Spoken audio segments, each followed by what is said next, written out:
ऐसा हम देखते हैं कि जो हमारा इंडियन कॉन्स्टिट्यूशन है उसकी नेचर कैसी है, क्वासी फेडरल है। क्वासी फेडरल का अर्थ है कि उसमें बहुत सारे जो तत्व हैं, बहुत सारे जो एलिमेंट है वो फेडरल के हैं, जो फेडरल कॉन्स्टिट्यूशन में होते हैं। और फेडरल कॉन्स्टिट्यूशन की एक विशेषता ये है कि वहां पर डिस्ट्रीब्यूशन ऑफ पावर होता है स्टेट और लेजिस्लेटिव के सॉरी स्टेट और यूनियन के बीच में। कैसा? वो आपका एडमिनिस्ट्रेटिव पावर भी, आपकी लेजिस्लेटिव पावर भी, आपकी फाइनेंशियल पावर भी वो बटी हुई होती है। स्टेट का फंड अलग होता है, आपका केंद्र का अलग होता है फंड। वहीं पर जो उनका एग्जीक्यूटिव पावर है, जो उनके एडमिनिस्ट्रेटिव पावर है, वो भी अलग अलग है। राज्य की जैसे अपनी पुलिस व्यवस्था अलग है। ठीक, और ये कहते हैं कि जो आपका ये लेजिस्लेटिव पावर है वो भी दोनों के पास रहेगी। कानून बनाने की जो शक्ति है वो भी दोनों के पास है। संविधान एक ही है, दोनों को संविधान का पालन करना है और संविधान के अनुसार ही लॉ बनाना है, लेकिन दोनों अपने अपने क्षेत्र के लिए कानून बना सकते हैं। तो इसमें मैंने लास्ट टाइम आपसे बात की थी 245 की। 245 आपसे क्या कहता है, जो आर्टिकल 245 है?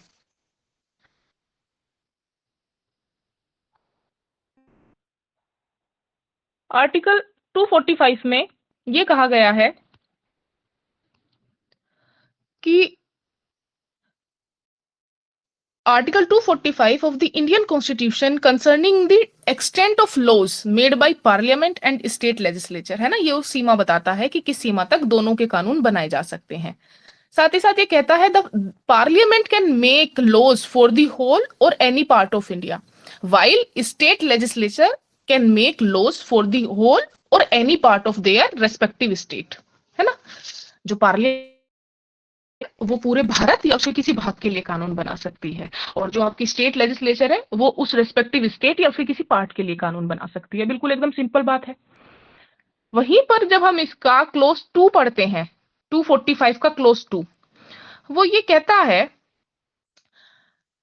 That no law made by parliament shall be deemed invalid merely because it has extraterritorial operation. That means that Indian laws can apply to matters outside India's geographical boundaries if there is a sufficient nexus or connection. इसका जो close second है 245 का close second, वो ये कहता है कि कोई भी लॉ सिर्फ इस आधार पर इनवैलिड नहीं होगा कि वो भारत की सीमा से, भारत की भौगोलिक सीमा से बाहर भी लागू होता है, अगर वहां पर आप सफिशिएंट नेक्सस या सफिशिएंट कनेक्शन दिखा देते हो वो लॉ वहां पर लागू क्यों हो रहा है। ये कहते हैं कि ऐसा जो लॉ है उसका उद्देश्य भारत में किसी चीज से जुड़ा होना चाहिए, है ना। या तो वो भारत के पर्टिकुलर पर्सन पे लागू हो रही है, मान लीजिए यहां से जाने के बाद कोई व्यक्ति बाहर जाके कोई क्राइम करता है, मान लीजिए मर्डर करता है, बाइगेमी करता है, डकैती करता है, तो वो क्या है, वो भारत में भी अपराध है, बीएनएस के अंदर भी अपराध है, और वो वहां जाकर ऐसा कर रहा है तो उसको यहाँ पर पनिश किया जाएगा अगर यहाँ आता है, और वहां का लॉ जो कहता है वो उस हिसाब से उसको पनिश करेंगे। ठीक है, लेकिन हाँ, आप जब आगे लॉज पढ़ेंगे तो आपको ये भी पता चलेगा, हालांकि मैंने आपको आर्टिकल 20 का क्लोज 2 भी पढ़ाया है, जो ये कहता है डबल जियोपार्डी की बात करता है कि किसी भी व्यक्ति को 2 बार आप दंडित नहीं कर सकते। अगर वहां के लॉ ने उसको उसके लिए दंडित कर दिया है तो फिर उसको यहाँ नहीं दंडित किया जाएगा। इनका बेस्ट एग्जाम्पल हम ले सकते हैं कि जैसे मान लीजिए जो फ्रांस है वहां पर बाइगेमी को अपराध नहीं माना गया है, लेकिन हमारे यहाँ बाइगेमी अपराध है। तो अगर कोई व्यक्ति यहाँ बिना डाइवोर्स दिए बाहर जाके शादी करता है, फ्रांस में शादी करता है, तो उसको यहाँ पे पनिश किया जा सकता है बाइगेमी के अपराध के लिए। और ये नहीं कहा जाएगा कि ये जो कानून है, जो बीएनएस है, वो भारत की सीमाओं के बाहर भी लागू हो रहा है। बस कनेक्शन होना चाहिए, या तो वो भारतीय नागरिक ने किया हो या वो भारत में रजिस्टर्ड किसी भी शिप पर हुआ हो, एरोप्लेन पर हुआ हो, है ना। तो या तो भारत में रजिस्टर्ड किसी चीज पर अपराध किया गया है या भारतीय ने किया है, तो वो बाहर भी लागू हो जाएगा। बस जो है कनेक्शन होना चाहिए दोनों के बीच में। तो ये बिल्कुल यहां पर सिंपल हो गई चीजें। क्यों? क्योंकि आपको भी पता है कि भैया जब हम बात करते हैं लेजिस्लेटिव पावर्स की, तो लेजिस्लेटिव पावर्स को इन्होंने 2 भागों में डिवाइड किया है। एक तो किया है इन्होंने टेरिटोरियल जुरिस्डिक्शन के आधार पे, एक क्या है सब्जेक्ट मैटर के आधार पे। जब हम टेरिटोरियल जुरिस्डिक्शन की बात करते हैं तो वहां पर 245 आता है, 245 आता है, जो बात करता है आपका टेरिटोरियल जुरिस्डिक्शन की, कि कौन जो है किस टेरिटरी में कानून बना सकता है। यहीं पर आपका एक डॉक्ट्रिन आता है, doctrine of territorial nexus. Territorial nexus जो अभी कहा गया है कि अगर संसद कोई ऐसा कानून बनाती है जो भारत के बाहर भी अप्लाई होता है, वो सिर्फ और सिर्फ इस आधार पर इनवैलिड नहीं हो जाएगा कि वो भारत से बाहर लागू हो रहा है। तो इसी को क्या बोलते हैं, डॉक्ट्रिन ऑफ टेरिटोरियल नेक्सस भी इसी को बोला जाता है। अब बात आती है इसमें आपका जो सब्जेक्ट मैटर के आधार पे चीजें डिवाइड की गई हैं, क्यों, क्योंकि वहां पर लिस्टें दी गई हैं। वो लिस्ट आपसे क्या कहती है, जो 246 है वो बताती है। आर्टिकल 246 इसकी बात करता है और कहता है the Indian constitution defines the subject matter of laws made by the parliament and the state legislature. ठीक है, ये जो सब्जेक्ट मैटर्स हैं उसमें ये बताया गया है कि किस विषय वस्तु पर पार्लियामेंट कानून बना सकती है और किस पर स्टेट कानून बना सकती है। Dividing legislative power into union, state and concurrent lists as outlined in the 7th schedule. जो लेजिस्लेटिव पावर है उनको यूनियन, स्टेट और कंकरेंट लिस्ट में सब्जेक्ट मैटर वाइज बांटा गया है, जो कि 7th शेड्यूल में दी गई हैं तीनों लिस्टें। वो 3 लिस्टें हैं जो ये बताती हैं कि किस सब्जेक्ट मैटर पे कौन कानून बना सकता है। तो 7th शेड्यूल में 3 लिस्टें दी गई हैं। कौन कौन सी लिस्टें हैं? एक है आपकी union list,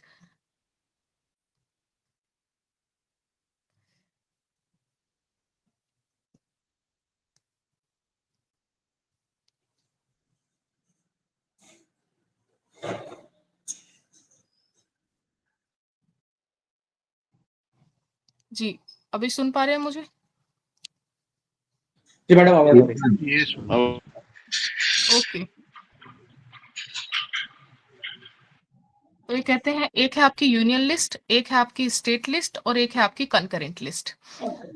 the parliament has exclusive power to make laws on matters listed in the union list. ठीक है, उसके पास जो है एक्सक्लूसिव पावर है कि यूनियन लिस्ट के हर एक विषय पे वो कानून बना सकती है, which include subject of national importance like defence, foreign affairs, banking, atomic energy. ये सारे ऐसे विषय हैं और बहुत सारे उसमें जो है आपके 97 सब्जेक्ट मैटर दिए गए हैं, जिन पर जो सिर्फ और सिर्फ कानून बनाने की शक्ति पार्लियामेंट के पास है। उसमें वो विषय है किसमें, यूनियन लिस्ट में, जो कि 7th शेड्यूल में दी गई है। ठीक, बात करते हैं ये स्टेट लिस्ट की। State legislature have exclusive power to make laws on matters listed in the state list, which include subject like public order, police and public health, railway police। तो स्टेट लिस्ट में वो सारे subject matter दिए गए हैं जिन पर सिर्फ और सिर्फ स्टेट कानून बना सकता है, जिसमें कि आपका यही है, लोक व्यवस्था आती है, वहीं पर आपका पब्लिक हेल्थ आती है, लोक स्वास्थ्य आता है, पुलिस आता है, रेलवे पुलिस आता है, ये सारे विषय। कंकरेंट लिस्ट, ये लिस्ट ऐसी है जिसमें वो विषय दिए गए हैं जिन पर दोनों कानून बना सकते हैं। Both the parliament and the state legislature has the power to make laws on matters listed in the concurrent list, which include subject like criminal law, criminal procedure, forest, education। ये ऐसे विषय हैं जिन पर कि दोनों को कानून बनाने की शक्ति दी गई है।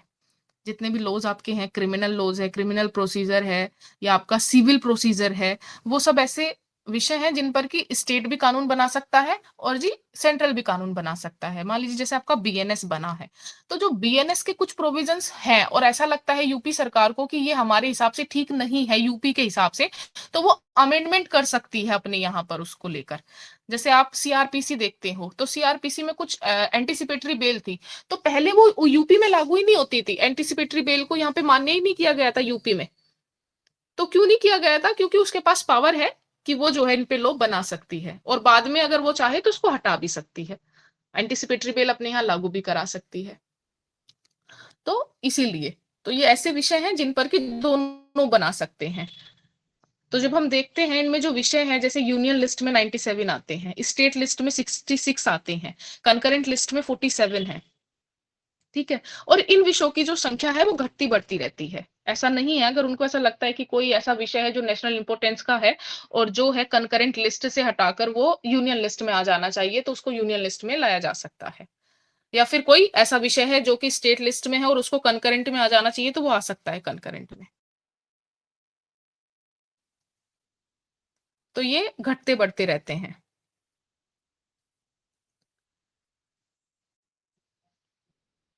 अब यहाँ पर ही बात आती है कि ये तो इन्होंने कहा कि भैया स्टेट स्टेट लिस्ट पे, यूनियन यूनियन लिस्ट पर, कंकरेंट में दोनों कानून बना सकती है। ठीक है, साथ ही साथ ये भी कहा गया है कि जो आपका पार्लियामेंट है उसके पास पावर है कि वो ऐसे कोर्ट्स बना सकती है जो उसके द्वारा बनाए गए कानूनों को इम्प्लीमेंट करा सके, उनको एग्जीक्यूट करा सके। 247 है वो ये कहता है कि जो पार्लियामेंट है वो अपने द्वारा बनाए गए लॉज को या फिर स्टेट के द्वारा बनाए गए लॉज को उनके अच्छे इम्प्लीमेंटेशन के लिए, अच्छे एग्जीक्यूशन के लिए एडिशनल कोर्ट्स भी स्थापित कर सकती है। उसके पास पावर है कि जो लॉज बनाए गए हैं उनको अच्छी तरीके से इम्प्लीमेंट कराया जा सके, तो वो कोर्ट भी स्थापित कर सकती है आपकी। तो जो कोर्ट की संख्या होती है उनको बढ़ा भी सकती है ताकि जो लॉज हैं उनको सही तरीके से इम्प्लीमेंट कराया जा सके उनका। अब मैम बात आती है आपकी ये 248 की। मैम ये जो 240 ये हम्म जो ट्रिब्यूनल्स होते हैं, ये सारे ट्रिब्यूनल इसी में ही स्थापित करे हम्म जाते हैं? ये सारे के सारे एडमिनिस्ट्रेटिव होते हैं और ये सरकार के द्वारा ही स्थापित किए गए होते हैं। नहीं, जैसे ये डीआरटी है, वो रिकवरी ट्रिब्यूनल है एक, तो वो भी कोर्ट जैसा ही है, हाँ तो वो जी, भी क्या इसी हाँ के जी, अंदर हुआ बिल्कुल। होगा? ये देखिए ये कोर्ट के जैसे दिखते हैं और इनकी पावर्स भी ऐसी ही होती है, लेकिन ये एडमिनिस्ट्रेटिव बॉडी होती है। मैं आपको बता दूं, इनके ये ऐसा नहीं है कि ये सरकार से बाहर है, सरकार से बाहर नहीं हो सकते। जितने भी ट्रिब्यूनल्स आपके हैं ये सभी एडमिनिस्ट्रेटिव बॉडी हैं और इनको रेगुलेट करने की पावर स्टेट के पास है। ओके, तो ये कंज्यूमर कोर्ट भी इसी का एग्जाम्पल हो जाएगा ना? कंज्यूमर फोरम, कंज्यूमर कोर्ट जैसे डिस्ट्रिक्ट लेवल पे है आपकी और नेशनल लेवल पे भी है। हाँ और जी। इनकी जो चुनाव की प्रक्रिया, सॉरी अपॉइंटमेंट की जो प्रक्रिया होती है वो भी बिल्कुल अलग होती है कि इनमें जो लोग हैं वो स्पेशलाइज्ड फील्ड से होने चाहिए। उनकी जो प्रक्रिया रहेगा, जो प्रोसीजर रहेगा वो भी बिल्कुल अलग होता है ऐसे सिंपल कोर्ट से, जो हमारे सिविल कोर्ट्स होते हैं या क्रिमिनल कोर्ट्स होते हैं उनसे अलग होता है। ओके। और खास बात ये होती है कि इनका जो जिक्र होता है वो एक पर्टिकुलर एक्ट में होता है। उस पर्टिकुलर एक्ट में जो भी ये चीजें होती हैं, जो भी एक्टिविटी होती है, ये उनको एग्जीक्यूशन करने के लिए, उनका इम्प्लीमेंटेशन करने के लिए सरकार के द्वारा बनाई गई अथॉरिटी होती है। अब जो है बात करते हैं 248 की कि 248 क्या है। जब हम 248 की बात करते हैं तो वहां पे रेसिड्यूरी पावर आती है। रेसिड्यूरी पावर यानी कि अवशेष शक्तियां। वो क्या है? ये कहते हैं कि आर्टिकल 248 ऑफ द कॉन्स्टिट्यूशन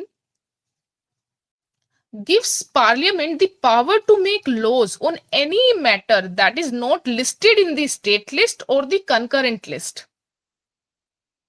यानी कि जो पार्लियामेंट को 248 वो पावर भी देता है कि अगर कोई विषय ना तो स्टेट लिस्ट में है और ना कंकरेंट लिस्ट में है, आप उस पर भी कानून बना सकते हैं। This power includes the ability to impose taxes that are not listed in either of those लिस्टेस।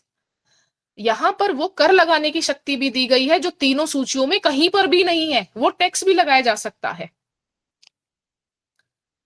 ये कहते हैं कि ऐसे विषय जो ना तो यूनियन लिस्ट में है, ना स्टेट लिस्ट में है, ना कंकरेंट लिस्ट में है, ऐसे विषयों पर भी कानून बनाने की शक्ति दी गई है। किसको? पार्लियामेंट को। मान लीजिए अभी है आपका वो जैसे लिव इन रिलेशनशिप है, ठीक है, सेम सेक्स मैरिज है, ये कहाँ किसका विषय है बताइए? कि कहीं भी किसी भी लिस्ट में आपको ये विषय नहीं मिलेगा। वहां पर मैरिज का जो विषय है, जो मैरिज दिया गया है, ये कंकरेंट लिस्ट का है। जो डाइवोर्स है ये भी कंकरेंट लिस्ट का ही विषय है। तो लेकिन उसमें क्या बात की गई है? जो नेचुरल होते हैं, है ना, अपोजिट सेक्स की बात की गई है, सेम सेक्स मैरिज की बात नहीं है, कहीं भी लिव इन रिलेशनशिप की बात नहीं की गई है। लेकिन क्या पार्लियामेंट अगर चाहे तो उस पर भी कानून बना सकती है। ये कहते हैं कि ऐसी चीजें जो कहीं पर भी मेंशन नहीं है किसी भी लिस्ट में, उस पर भी पावर दे दी गई है 248 के अंदर, ताकि पार्लियामेंट कभी भी अपने आप को बंधा हुआ महसूस ना करे कि नहीं मैं तो सिर्फ इस पे ही कानून बना सकता हूँ, या मैं तो सिर्फ इस पे ही कानून बना सकती हूँ, ना तो ये किसी भी लिस्ट में नहीं आता तो मैं कैसे कानून बना दूं। नहीं, बना सकती है वो, उसको पावर दी गई है। अब इसके बाद आपका आता है 249, आर्टिकल 249। जो आर्टिकल 249 है, 250 है, 252 है, 253 है, ये एक्सेप्शन है। किसके एक्सेप्शन है? कि कब जो पार्लियामेंट है वो लॉज बना सकती है स्टेट लिस्ट के मैटर्स पे भी, स्टेट लिस्ट पर भी। क्योंकि हम तो यही मानते हैं कि भैया स्टेट लिस्ट पे तो स्टेट ही कानून बना सकता है, लेकिन ये कुछ एक्सेप्शन है जहां पर स्टेट लिस्ट में भी कानून बना सकती है। कौन? पार्लियामेंट। आर्टिकल 249, 250, 252 और 253। ये क्या कहते हैं? Article 249 of the Constitution of India allows Parliament to make laws on matters in the state list if it's in the national interest. So, this article is an exception to the federal structure of the Constitution. क्योंकि federal structure तो ये कहता है कि दोनों अपने अपने क्षेत्रों में कानून बनाएंगे, है ना? लेकिन ये उसका एक्सेप्शन है, जो ये कह रहा है कि जो पार्लियामेंट है वो स्टेट लिस्ट के विषयों पर भी कानून बना सकता है अगर वो राष्ट्रीय हित में हो। अगर वो कोई ऐसा विषय है जिसमें कि राष्ट्रीय हित जुड़ा हुआ है, नेशनल इंपोर्टेंस का कोई विषय है, तो वहां पर कानून बनाया जा सकता है, भले ही वो स्टेट लिस्ट में ही क्यों ना मेंशन किया गया हो। लेकिन कब और कौन इसके लिए कहेगा? तो यहां पर राज्यसभा की पावर हमें देखने को मिलती है। The council of states means Rajya Sabha must pass a resolution bye a 2/3 majority to declare that it's necessary to make laws on a matter in the state list. अगर राज्यसभा 2/3 मेजोरिटी से एक रेजोल्यूशन पास कर दे कि ये राष्ट्रीय हित का विषय है, कौन सा विषय? जो जो स्टेट लिस्ट में दिया गया है, तो वो कानून बना सकती है पार्लियामेंट। लेकिन कब बना सकती है? जब राज्यसभा 2/3 मेजोरिटी से एक रेजोल्यूशन पास करे और ये कहे कि हाँ, ये नेशनल इंपोर्टेंस का विषय है और पार्लियामेंट को इस पर कानून बनाना चाहिए। The resolution can remain in force for up to 1 year. जो ये प्रस्ताव पास किया गया है ये 1 साल तक चलेगा, ठीक है। If a resolution is pass to approve the continuance of the resolution, it can continue in force for another year. मान लीजिए कोई प्रस्ताव पास किया गया है कि ये नेशनल इंपोर्टेंस का विषय है और इस पर कानून बनाना चाहिए पार्लियामेंट को, तो मान लीजिए पार्लियामेंट ने कानून बना दिया, तो कानून जो बनाया गया है वो 1 साल तक प्रभावी रहेगा। उसके बाद अगर उस कानून को आगे भी कंटिन्यू रखा जाता है तो फिर उसको 1 साल बढ़ाना पड़ेगा। ये कहते हैं कि जो कानून बना रहे हैं आप स्टेट लिस्ट के विषयों पर, अगर राज्यसभा ने 2/3 मेजोरिटी से ऐसा कोई रेजोल्यूशन पास किया है तो वो 1 साल तक फोर्स में रहेगा। और अगर कानून बना दिया गया है और उसके बाद कोई रेजोल्यूशन दोबारा पास नहीं किया जाता है राज्यसभा के द्वारा, तो वो जो है एंड हो जाएगा, उस कानून का खत्म हो जाएगा 1 साल बाद। और अगर उसने दोबारा रेजोल्यूशन पास कर दिया तो वो 1 साल तक काम करेगा।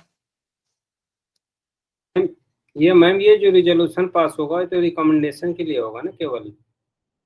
हाँ, ये रेजोल्यूशन सिर्फ और सिर्फ रिकमेंडेशन है कि भैया आपको इस पे कानून बनाना है, यानी कि लोकसभा को इस पे कानून बनाना है। जब ये कानून बनेगा तो वापस राज्यसभा के पास जाएगा ना एक बार दोबारा भी फाइनल? हाँ, दोबारा फिर से जाएगा, बिल्कुल बिल्कुल उसके पास भी जाएगा, क्योंकि दोनों हाउस की प्रक्रिया होती है ना, उसके बाद ही आपका जो साइन होते हैं राष्ट्रपति के।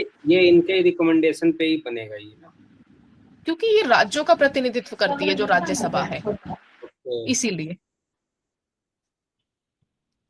अब बात आती है आपकी, जो इसके बाद विषय आते हैं, ये बात करते हैं 250 की। 250 क्या कहता है? Article 250 of the Indian Constitution grants Parliament the power to legislate on matters in the state list, subjects traditionally under state legislative authority during a proclamation of emergency, allowing for national laws on those matters. जो आपका 250 है, ये कहता है कि जब आपातकाल की घोषणा प्रभाव में हो तो जो पार्लियामेंट है वो स्टेट लिस्ट के किसी भी सब्जेक्ट मैटर पर कानून बनाने का अधिकार रखती है। कब रखती है? जब इमरजेंसी लग गई है ना? तो वो क्या कर सकती है? वो पब्लिक ऑर्डर, जो आपका क्या कहते हैं पुलिस है, उनके विषय में कानून बना सकती है, जो स्टेट लिस्ट के विषय हैं उन पे कानून बना सकती है। और जब मान लीजिए इमरजेंसी हट जाएगी तो वो कब तक प्रभावी रहेगा? तो इनका ये कहना है कि जब इमरजेंसी हट जाती है तो उसके 6 महीने के बाद वो कानून भी खत्म हो जाएगा जो बनाया गया है। अगर इमरजेंसी के दौरान संसद ने कोई कानून बनाया है राज्य सूची के विषय पर, तो जब तक इमरजेंसी है तब तक वो चलेगा, लेकिन इमरजेंसी समाप्त होने के 6 महीने के बाद वो अपने आप समाप्त हो जाएगा। और अगर विधानसभा स्टेट की जो स्टेट लेजिस्लेटिव है वो उसको कंटिन्यू रखना चाहती है, उसको चलाना चाहती हैं, तो एक अपने यहाँ पे बिल लाएंगी और उस बिल को पास करेंगे और उस गवर्नर की सहमति लेंगी और फिर वो जो लॉ है कंटिन्यूटी में चलेगा।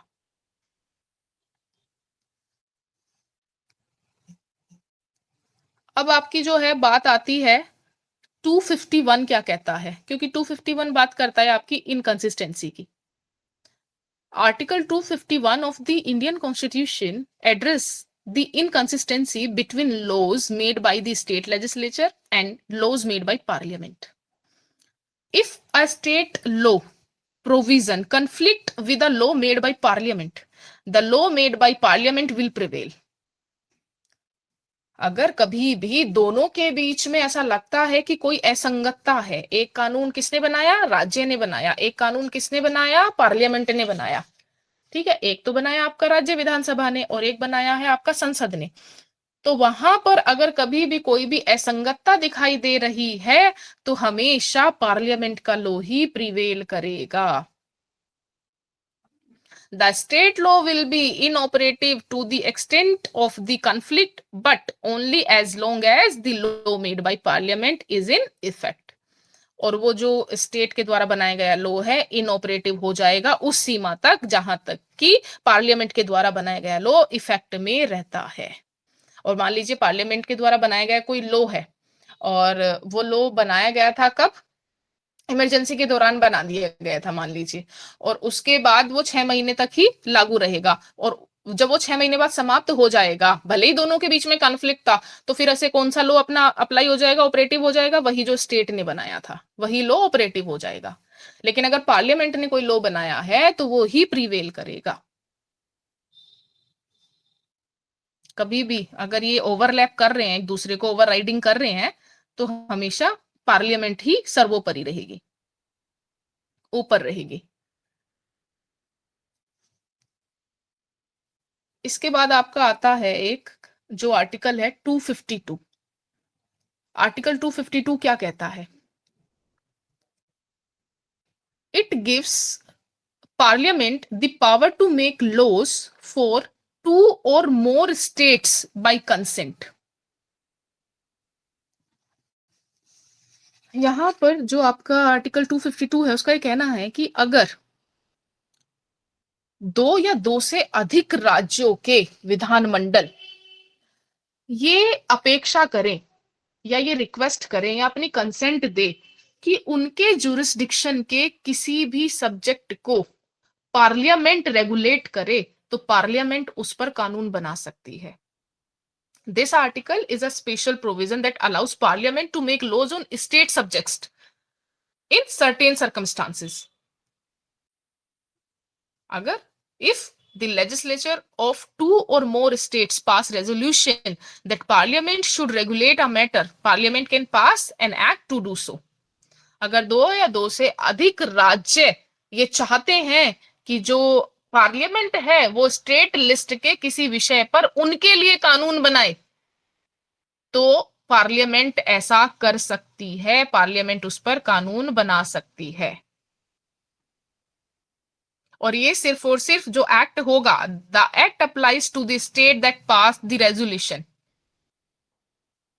And any other states that adopt it by resolution. और अगर कोई और स्टेट भी इसको संकल्प के द्वारा अपना लेता है तो वहां पर भी ये अप्लाई हो जाएगा। पार्लियामेंट कैन अमेंड और repeal the act but the state legislature can not. जो एक्ट पार्लियामेंट ने बनाया है 2 या 2 से अधिक राज्यों के लिए, वो ही उसमें अमेंडमेंट कर सकती है, वो ही उसको रिपील कर सकती है। स्टेट लेजिस्लेचर उसमें ना तो कोई भी मॉडिफिकेशन कर सकती है, ना ही उसको रिपील कर सकती है, समाप्त कर सकती है। लेकिन ये तभी जब 2 या 2 से अधिक राज्य मिलकर उसको कंसेंट देते हैं अपने किसी विषय पर कानून बनाने की, फिर वहां पे पावर पार्लियामेंट के हाथ में। अब बात आती है आपका जो आर्टिकल है 253। आर्टिकल 253 क्या कहता है, article 253 of the Indian Constitution empower the Parliament to make laws for the whole or any part of India to implement treaties, agreements, conventions or decisions made at international conferences, association or bodies। मतलब कि किसी भी अंतरराष्ट्रीय संधि, करार या convention को implement या उसको एग्जीक्यूट करने के लिए पार्लियामेंट पूरे भारत या उसके किसी भाग के लिए विधि बना सकती है। जब कभी भी बात आएगी इंटरनेशनल ट्रीटीज की, इंटरनेशनल एग्रीमेंट्स की, इंटरनेशनल कन्वेंशंस की, तो वहां पर जो आपका पार्लियामेंट है वो पूरे भारत या उसके किसी भी भाग के लिए विधि बना सकती है, भले ही वो सब्जेक्ट स्टेट लिस्ट का ही क्यों ना हो। वहां हम स्टेट से नहीं पूछेंगे। क्यों? क्योंकि जो आर्टिकल 253 है वो ग्रांट कर रहा है परमिशन यूनियन पार्लियामेंट को। Article 253 grants the Union Parliament the authority to legislate on matters related to international agreements, regardless of whether such matters fall under the union or state list। इससे फर्क नहीं पड़ता है कि वो किसके अंदर आता है विषय, वो कानून बना सकता है उसके विषय में, अगर उसकी कोई भी इंटरनेशनल कन्वेंशन है, ट्रीटीज हैं। बहुत सारे प्लांट लगाए गए हैं भारत में जो कि विदेशियों की सहायता से लगाए गए हैं, भले चाहे रूस हो या अमेरिका हो। तो वहां पर जो प्लांट लगाया गया है उसको रेगुलेट करने की पूरी पावर किसके पास? संसद के पास।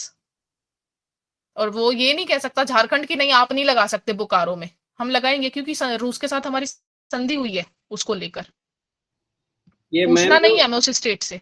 ये मैम जो 252 में बताया आपने कि जैसे दो से ज्यादा स्टेट रिजोल्यूशन करके ये बना लेते हैं, अपना दे देते हैं पावर, ठीक है। हम्म तो अगर तीसरा हम्म कोई इसको अडॉप्ट करता है तो उसका कुछ प्रोसीजर है, हम्म या इनके कंसेंट हाँ, से? उसको भी अपने यहाँ पे नहीं, उसको भी अपने यहाँ पे एक रेजोल्यूशन पास करना पड़ेगा कि हम भी पार्लियामेंट के द्वारा बनाए गए जो ये दो स्टेट हैं इन पर जो लॉ बनाया गया है उसको अपने यहाँ एप्लीकेबल कराते हैं, तो और वो वो जो है उनके वहां पे राज्य विधानमंडल में पास होगा रेजोल्यूशन।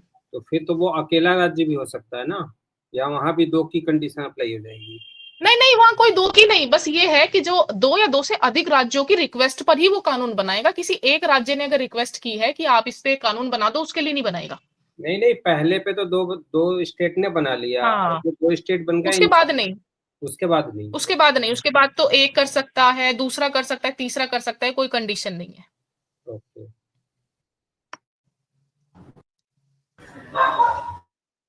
अब जो है आपका बात आती है इसमें,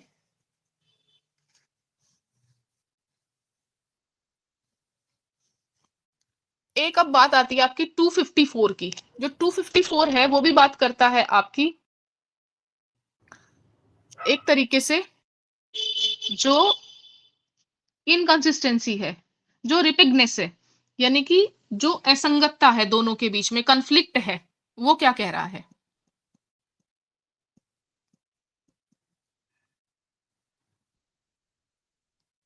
देखिए, आर्टिकल 254 भी आपका 251 पर ही कहीं ना कहीं बेस्ड है, रिलाई करता है। जो ये कहता है कि अगर कभी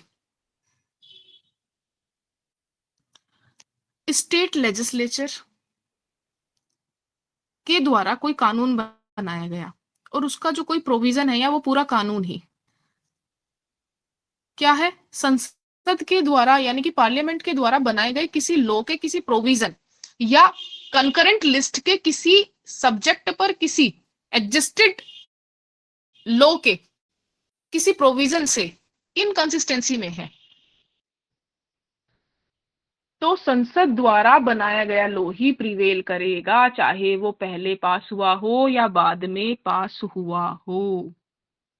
If any provision of a law made by the legislature of a state is repugnant to any provision of a law made by parliament, which parliament is competent to enact, or to any provision of an existing law with respect to one of the matters enumerated in the concurrent list, then subject to the provision of clause 2, the law made by parliament, whether passed before or after the law made by the legislature of such state, or as the case may be, the existing law shall prevail and the law made by the legislature of the state shall to the extent to the repugnancy be void।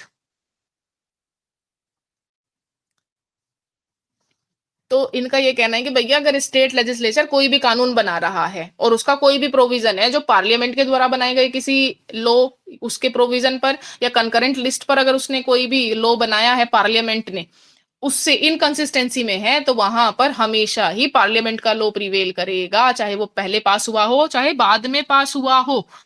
लेकिन यहां पर एक condition भी है। ये कहते हैं अगर राज्य यानी कि जो स्टेट लेजिस्लेचर के द्वारा बनाया गया लॉ प्रेसिडेंट की परमिशन या उसकी कंसेंट के लिए सेफ था और उसे उसकी परमिशन मिल जाती है, प्रेसिडेंट की परमिशन मिल जाती है, तो उस स्टेट में वही प्रिवेल करेगा। मान लीजिए कि एक कानून बनाया गया है, ठीक है, कृषि कानून बनाया गया है। तो अब जो जो एग्रीकल्चर विषय आ रहा है वो आपका कंकरेंट लिस्ट में है, दोनों कानून बना सकते हैं उस पर। अब इन्होंने क्या किया, इन्होंने तो कृषि बिल लागू कर दिया अपना, जो आपकी कौन है, सेंट्रल गवर्नमेंट है। अब बात आई स्टेट की, तो वहां पर जो स्टेट है उसने भी एक कानून बनाया कि भाई हम इसको अपने यहाँ लागू नहीं करेंगे, हमारे यहाँ तो यही वाला लॉ अपना लागू रहेगा। क्योंकि देखिए जैसे ही पार्लियामेंट ने कोई लॉ पास किया है तो उनका जो लॉ है वो तो वैसे ही फेल हो गया। क्यों? क्योंकि वहां पे प्रिवेल कौन सा करेगा, 254 के आधार पे पार्लियामेंट का लॉ प्रिवेल करेगा। लेकिन वो जो है फिर से एक बिल पास करते हैं और उस बिल को जो गवर्नर है वो राष्ट्रपति की सहमति के लिए सिक्योर कर लेता है कि इस पे अगर मैं सहमति दूंगा तो देखो कोई महत्व नहीं बनता, लेकिन उसके पास ये पावर है कि वो प्रेसिडेंट की सहमति के लिए उसको सिक्योर कर सकता है उस बिल को। तो उसने उसको सिक्योर कर लिया है और सिक्योर करने के बाद प्रेसिडेंट उसको अगर परमिशन दे देता है, पार्लियामेंट के द्वारा बनाए गए लॉ अगर लागू है और उसके बाद भी वो उसको परमिशन दे देता है, तो उस पर्टिकुलर स्टेट में वही लॉ अप्लाई होगा जो बाद में स्टेट लेजिस्लेचर ने पास किया है, भले ही पार्लियामेंट का लॉ कुछ भी क्यों ना हो। अगर प्रेसिडेंट परमिशन दे देता है पार्लियामेंट का लॉ लागू होने के बाद, तो वहां पर उस पर्टिकुलर स्टेट में वही क्या होगा, प्रिवेल करेगा। लेकिन पार्लियामेंट इसमें अमेंडमेंट या चेंजेस कर सकती है। अगर पार्लियामेंट चाहे तो स्टेट के बनाए गए लॉ में अमेंडमेंट या परिवर्तन कर सकती है। ये सिर्फ और सिर्फ मैं आपको बता दूं लिखित बातें हैं कि वो बाद में जो प्रेसिडेंट है वो सहमति देगा, क्योंकि आपको भी पता है प्रेसिडेंट किसका है, और प्रेसिडेंट मंत्री परिषद के बिना, काउंसिल ऑफ मिनिस्टर्स के बिना कुछ नहीं करेगा, उसकी सहमति के बिना कुछ नहीं करेगा। तो आपको यहाँ पर ये ध्यान रखना होगा कि फिर भी एक तरीके से उनको एक बहाना दिया गया है, या आप कह सकते हैं एक तरीके से लॉलीपॉप उनके हाथ में दिया गया है कि भैया देखो हम ऐसा नहीं कह रहे कि हमेशा हमारा ही लॉ प्रिवेल करेगा, नहीं तुम्हारा भी कर देगा अगर प्रेसिडेंट आपको सहमति दे दे तो।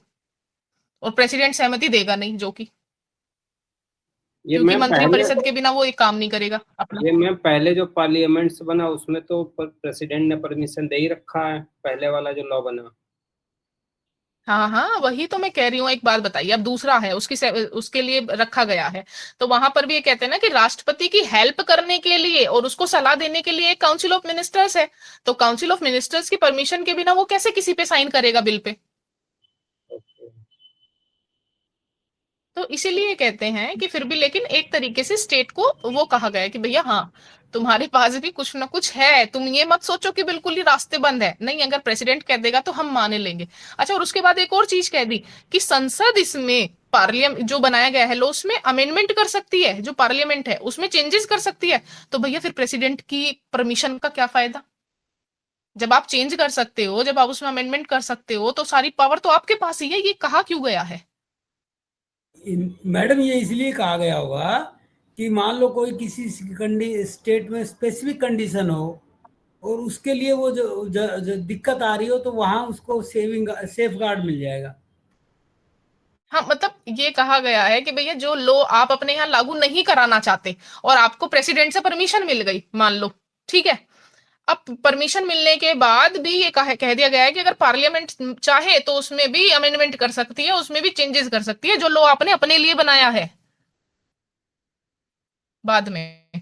तो यानी कि कुल मिला के जो पूरी पावर है वो पार्लियामेंट के हाथ में है, हमेशा पार्लियामेंट्री लॉ ही प्रीवेल करेगा।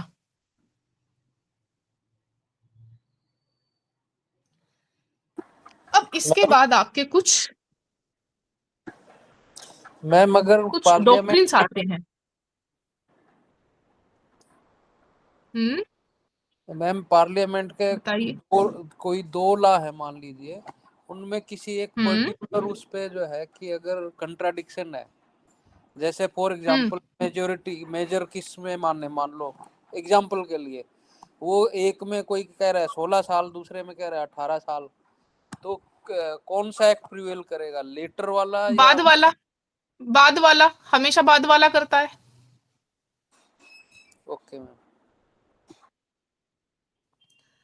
अब कुछ आपके ये जो आपके आर्टिकल्स है ना, इनको समझने के लिए कुछ आपके डॉक्ट्रिन्स लाए गए हैं जो ये बताते हैं कि भैया कुछ विषय ऐसे हैं जो सिमिलर लगते हैं देखने में कि हाँ इनके पास भी पावर है, इनके पास भी पावर है, लेकिन बात है इंटरप्रिटेशन की कि किस आधार पे हम ये मान ले कि नहीं ये इस विषय पर सिर्फ ये कानून बना सकता है, इस विषय पर ये कानून बना सकता है।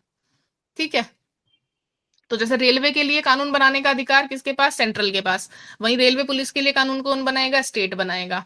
ठीक है, और अगर मान लीजिए स्टेट जब कानून बना रहा है और वो अपनी पावर को एक्सटेंड कर देता है तो वहां पर क्या होगा अगर स्टेट की पावर एक्सटेंड हो जाती है।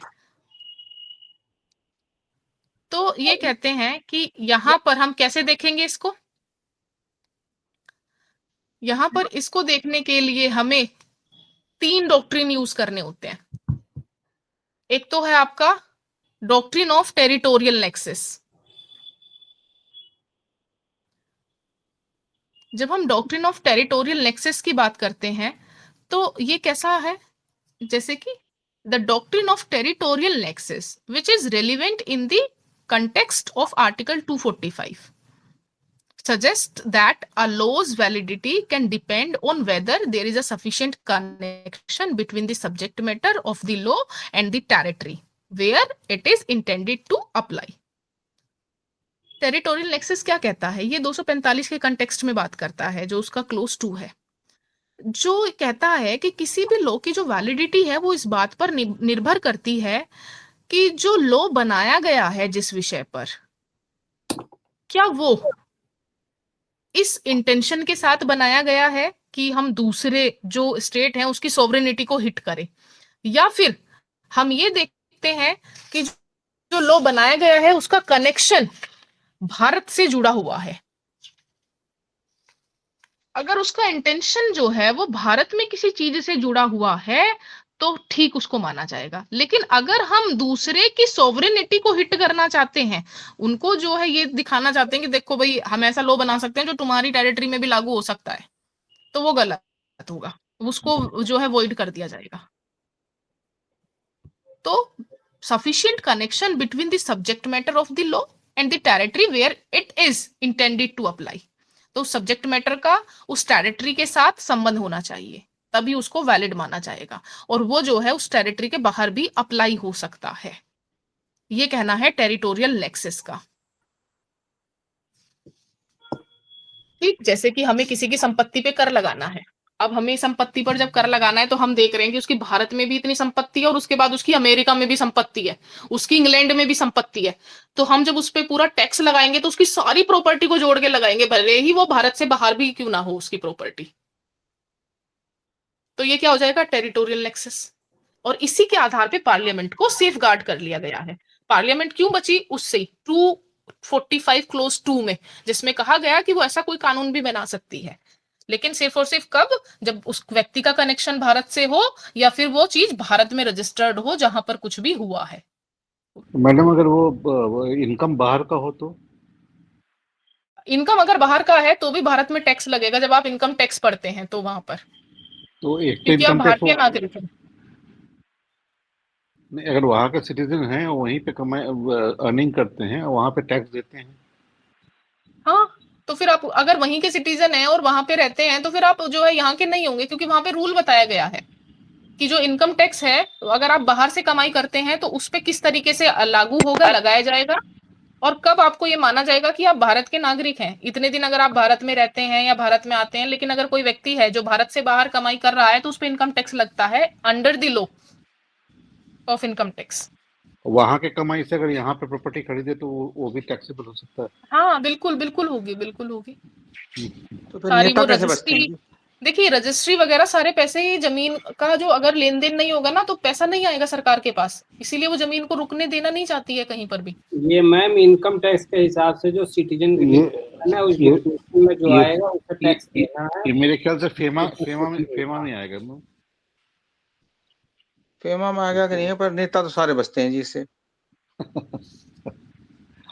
नेता तो नहीं चाहिए नहीं। अब नहीं? उन्होंने नहीं बचना तो कोई नहीं चाहिए। अभी तो देखिए, आप देखिए जस्टिस वर्मा जी के घर पे कितना वो मिला है, 15 करोड़ के करीब कैश।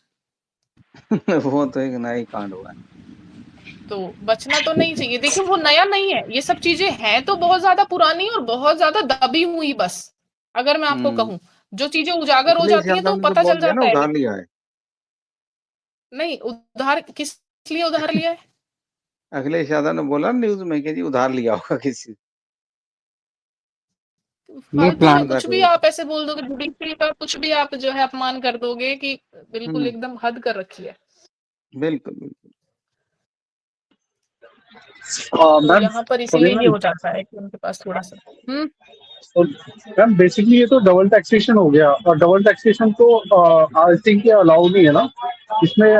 मेरे अकॉर्डिंग ये होता है कि आपने इंडिया में जो मतलब एनआरआई है वो दोनों जगह टैक्स देगा, मतलब उसका है ना क्रेडिट ले लेगा एक देश से एक कंट्री में।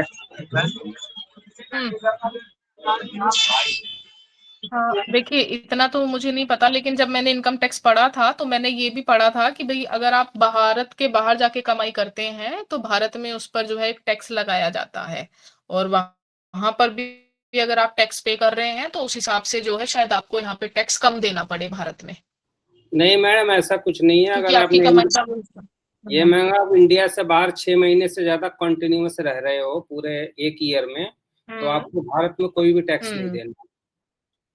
अगर आपकी 6 महीने से हाँ ऊपर मतलब वहां पे वो की पीरियड भी दिया गया है। हाँ जी हाँ जी, उसमें देखिए आप वो जिसकी आपकी बात बताई कर रहे गई हैं है कि अगर ना आप वो एनआरआई की बात कर रहा हूँ मैं। एनआरआई हो जाते हैं ना अगर 6 महीने से ज्यादा रह गए तो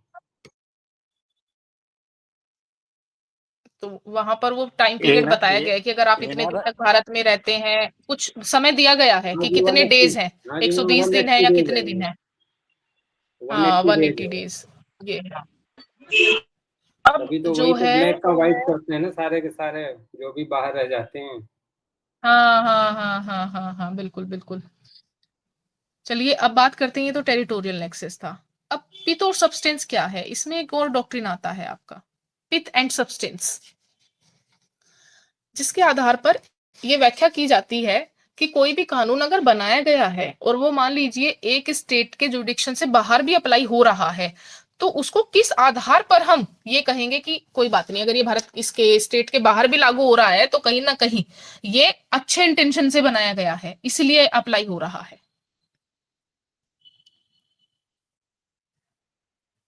तो ये जो डॉक्ट्रिन है पिथ एंड सब्सटेंस, ये कहते हैं the doctrine is particularly relevant in federal system where there is a division of power between different level of government such as the union and state government in India। तो ये जो federal system है वहां पर ये doctrine एकदम fit बैठता है, जहां पर जो आपकी डिफरेंट लेवल की गवर्नमेंट है उनके बीच में शक्तियों का पावर किया गया है, जैसे हमारे यहाँ पे यूनियन और स्टेट के बीच में किया गया है। ठीक, ये कहते हैं if a state ostensibly about money lending incidentally affect promissory note as a subject under the union list। ये केस था आपका Prafulla Kumar versus Bank of Commerce, Prafulla Kumar versus Bank of Commerce, AIR 1947 Privy Council. ये जो केस था इसमें Privi council के सामने ये मैटर गया कि जो बेंगलोर है ना, तो बेंगलोर की जो गवर्नमेंट है उसने एक कानून बनाया है, बेंगलोर मनी लेंडर्स एक्ट 1946, और ये जो एक्ट है वो कहीं ना कहीं जो यूनियन लिस्ट का विषय है प्रोमिसरी नोट उसको अफेक्ट कर रहा है, उसको प्रभावित कर रहा है, और जिस पर कानून बनाने का अधिकार सिर्फ और सिर्फ पार्लियामेंट को है ना। आप जो ये मनी लेंडर्स एक्ट बना रहे हो कहीं ना कहीं ये प्रोमिसरी नोट को इफेक्ट कर रहा है और उसके जैसा दिख रहा है, जिस पर कानून बनाने का अधिकार सिर्फ और सिर्फ सेंटर को है, आपको है ही नहीं। ये वाली चीज थी इसमें क्यों? क्योंकि इसमें जितने मनी लेंडर्स होते हैं कि वो कितना पैसा जो है उधार दे सकते हैं, कितना वो जो है ब्याज ले सकते हैं, ये सब चीजों को रेगुलेट करना था कि भैया आप कितना ब्याज ले सकते हो। ठीक, तो इनका ये कहना था कि ये जो विषय बनाया गया है, जो मनी लेंडर्स एक्ट बनाया गया है, ये हमारे जो एंट्री नंबर 28 है उसका जो विषय है प्रोमिसरी नोट, उसको वोलेट कर रहा है, ये नहीं बना सकते कानून। The court will look at the primary purpose of the law. तो वहां पर जो प्रीवी काउंसिल है उसने ये कहा कि जो कोर्ट है वो उसका प्राइमरी पर्पस देखेगी कि वो क्यों बनाया गया है। If the primary purpose is with in the states jurisdiction, the law might be considered valid even with the incidental effect on a union list subject. हम पहले ये देखेंगे कि उसका प्राथमिक उद्देश्य क्या है उसको बनाने का, और अगर ये पता चलता है कि जो उसका उद्देश्य है वो स्टेट जुडिक्शन में आता है तो वहां पर हम उसको वैलिड मानेंगे, भले ही उसकी वजह से यूनियन लिस्ट का कोई भी विषय इंसिडेंशियली कह रहे हैं अफेक्ट हो जाए, लेकिन हम उसका ऑब्जेक्ट देखेंगे, उसका स्कोप देखेंगे और उसका इफेक्ट देखेंगे। अगर तीनों चीजें सही हैं तो हम उसको वैलिड मान लेंगे। ये नहीं कहेंगे कि आपका जो ये विषय है यहाँ पे इसको टकरा गया तो खत्म, हम पार्लियामेंट ही सिर्फ लॉ बनाएगा, आप नहीं बना सकते। नहीं, ये कहते हैं कि भैया उसके पीछे का इंटेंशन देखो आप, अगर वो इंटेंशन सही है तो आप जो है पिथ एंड सब्सटेंस को अप्लाई कर दोगे। ये जो डॉक्ट्रिन है ये कनाडा का है, वहां के कोर्ट इसको अप्लाई करती हैं और फिर इसको हमारे यहाँ अडोप्ट किया गया था।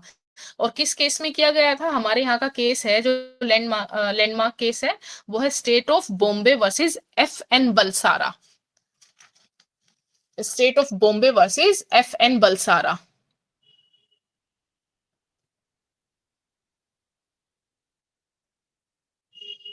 ये कोई फर्म नुसर वांजी नाम है FN बलसारा, तो इसीलिए इसको FN बलसारा बोला जाता है। ये 1951 का केस है। पहली बार हमारे यहाँ भारतीय न्यायालय ने यानी कि माननीय सुप्रीम कोर्ट ने इस वाले केस के अंदर इस पिथ एंड सब्सटेंस की डॉक्ट्रिन को अप्लाई किया था, क्योंकि इससे पहले जो हमने देखा था प्रफुल्ल कुमार का केस, उसमें प्रीवी काउंसिल ने किया था, है ना। तो जब हम आजाद हो गए उसके बाद हमारा जो था, पहले भी एक संघीय न्यायालय था, बाद में उसका नाम कर दिया हमने सुप्रीम कोर्ट 1950 में, जिसको स्थापित किया गया। और ये 1951 का जजमेंट, जिसमें ये कहा गया कि जो आपका बॉम्बे सरकार थी, बॉम्बे सरकार ने जो लीकर है उसकी सेल, उसके इंपोर्ट, उसके पोजेशन को रेगुलेट करने के लिए एक लॉ बनाया, जिसका नाम था Bombay Prohibition Act 1949। Bombay Prohibition Act 1949, और जिसका मुख्य उद्देश्य है aimed to prohibit the consumption and possession of alcohol within the state. उसके कंजम्पशन को रोकना, उसके पोजेशन पर अधिकार रखना, ये सब किस पर? अल्कोहल के, उस स्टेट के अंदर पर्टिकुलरली। तो कहीं ना कहीं लिकर को कम करने की बात की गई थी, उसकी खरीद फरोख्त को कम करने की बात की गई थी। तो यहाँ पर जो आपका सेंटर है उसने ये कहा कि नहीं, ये जो है, ये जो विषय है ये किसका है? ये आपका यूनियन लिस्ट का विषय है। ये आपका FN बलसारा के स्टेटमेंट थे कि ये यूनियन लिस्ट का विषय है। क्यों? क्योंकि जो इंपोर्ट और एक्सपोर्ट की पावर है वो तो यूनियन को है। इंपोर्ट और एक्सपोर्ट जो सब्जेक्ट मैटर है वो यूनियन लिस्ट का विषय है। और आप कैसे इंपोर्ट पे अपना हक रख सकते हो? आप नहीं कर सकते इंपोर्ट एक्सपोर्ट को किसी के भी वो रेगुलेट। वहां पर माननीय सुप्रीम कोर्ट ने इस वाले डॉक्ट्रिन को अप्लाई किया और ये कहा that Bombay Prohibition Act of 1949 focusing on the state's power to regulate alcohol consumption, a matter under the state's jurisdiction, which also applying the doctrine of pith and substance to determine the true intent of legislature. हम यहाँ पर क्या देख रहे हैं कि उसका सही ट्रू इंटेंशन क्या है उसके पीछे। अगर उसके पीछे का इंटेंशन सही है, अगर वो शराब को कम करना चाहते हैं, शराब को कम करने का मतलब है कि लोग बाग स्वस्थ रहेंगे, सही रहेंगे, और कहीं ना कहीं जो बच्चा है, जो हमारे नौजवान हैं, वो इस चीज से दूर रहेंगे। तो नशे को कम करने की बात की गई है, उनका जो इंटेंशन है बिल्कुल सही है और वो इस पर कानून बनाने का अधिकार भी रखते हैं। तो आप हमें भटका नहीं सकते सिर्फ ये कह के कि ये तो यूनियन लिस्ट का विषय है और वो इस पर कानून नहीं बना सकते, क्योंकि बलसारा को बड़ा नुकसान हो रहा था इस चीज से, जब बॉम्बे प्रोहिबिशन एक्ट के अंदर इसके लीकर के कंजम्पशन पर उन्होंने अपना हक कर लिया था, इसकी जो है खरीद फिरोख्त कम हो गई थी। तो ये है आपका पिटेंट सब्सटेंस का। एक और डॉक्ट्रिन रहेगा आपका इसमें, डॉक्ट्रिन ऑफ कलरेबल लेजिस्लेशन। तो जब डॉक्ट्रिन ऑफ कलरेबल लेजिस्लेशन की बात आएगी तो वहां पर हम ये देखेंगे कि what cannot be done directly also cannot be done indirectly। जो डायरेक्टली नहीं किया जा सकता वो इनडायरेक्टली भी नहीं किया जा सकता है। अगर पार्लियामेंट, मान लीजिए कि भले ही पार्लियामेंट हो, भले ही स्टेट हो, अगर स्टेट को स्टेट लिस्ट पर ही कानून बनाने का अधिकार है, तो वो ऐसा नहीं कि ऊपर से तो हमें दिखाए कि वो स्टेट लिस्ट पे कानून बना रहा है, लेकिन बाद में हमें पता चले कि अरे इसने तो यूनियन लिस्ट के विषय पे कानून बना दिया स्टेट लिस्ट की आड़ में। तो हमें मेनली क्या चेक करना है कि वो जो कानून बना रहा है वो अपने जुरिडिक्शन के अंदर बना रहा है या बाहर बना रहा है। अगर जुरिडिक्शन के अंदर नहीं बना रहा है तो उसको इनवैलिड घोषित कर दिया जाएगा। The doctrine of colourable legislation also known as fraud on the constitution, है ना, कॉन्स्टिट्यूशन पर एक तरीके से कपट करना। कॉन्स्टिट्यूशन में ये कहा गया है कि यूनियन लिस्ट पे यूनियन कानून बनाएगी, स्टेट पे स्टेट, और आप क्या कर रहे हो, फ्रॉड कर रहे हो।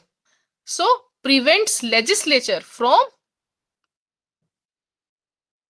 circumventing constitutional limitations by enacting laws that appear legitimate but are in reality attempt to achieve objective beyond their jurisdiction।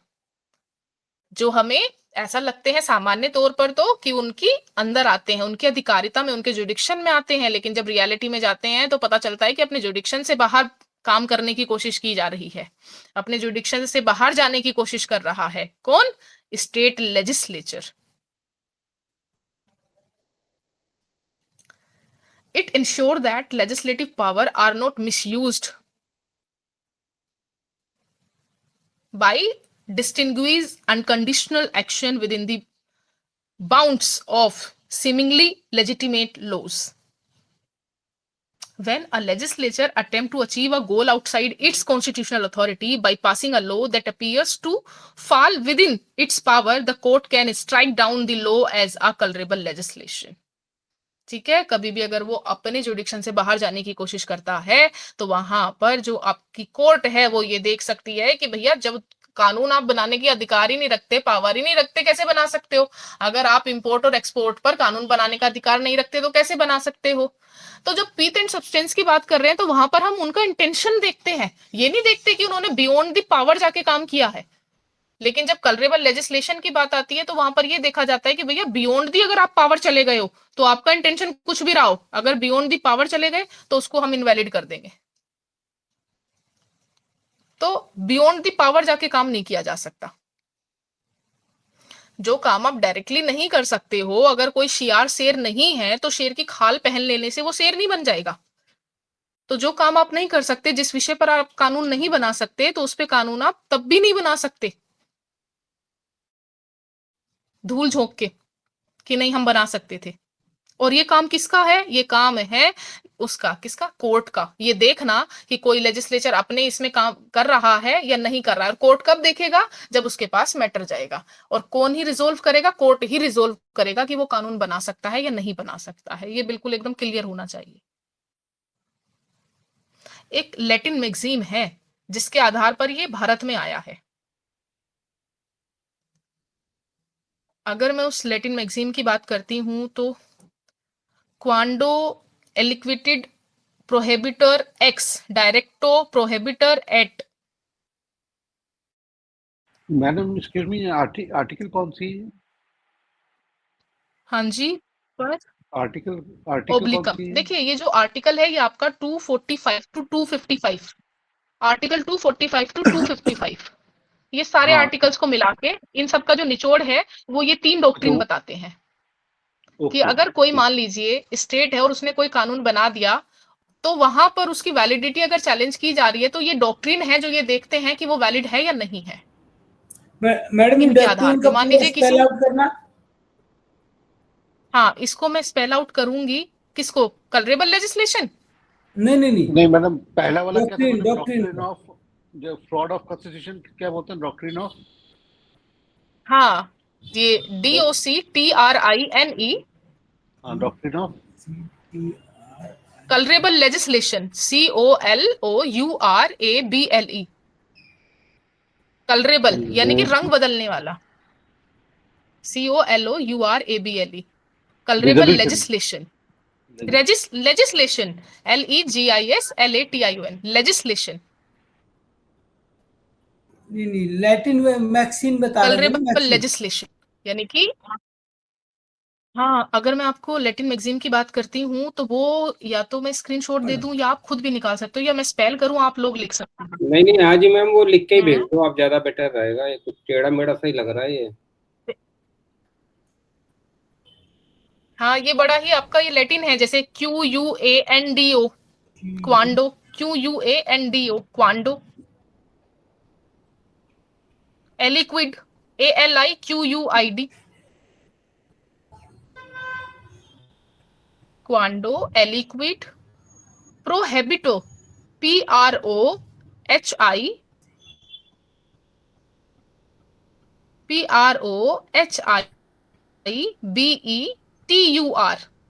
प्रोहेबिचर। EX,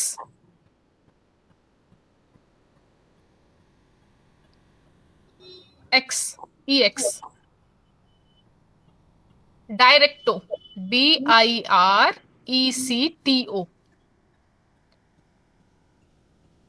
डायरेक्टो। डायरेक्टो का मतलब समझ रहे हो ना? डायरेक्टली, डायरेक्टो। फिर से लिखिएगा, इसको आगे लिखना है कोमा लगा के। प्रोहेबिचर, PROHIBETUR, प्रोहेबिचर। एट, ET, एट। पर, PER, पर। पर, ओब्लिकम, OBLIQUUM, OBLIQWM, ओब्लिकम, OBLIQWM।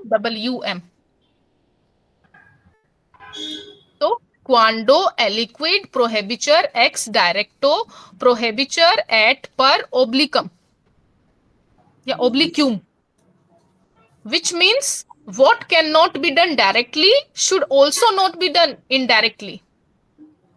मीनिंग भी आप सब लिख लीजिएगा इसका। what cannot be done directly should not be done indirectly।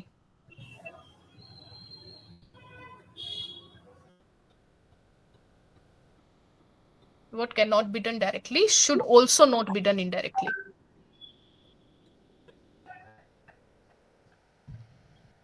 Madam ये एग्जाम में आता है क्या? हाँ, बिल्कुल आता है, बिल्कुल आता है। चलिए, अभी जो है मैं चलती हूँ और आपका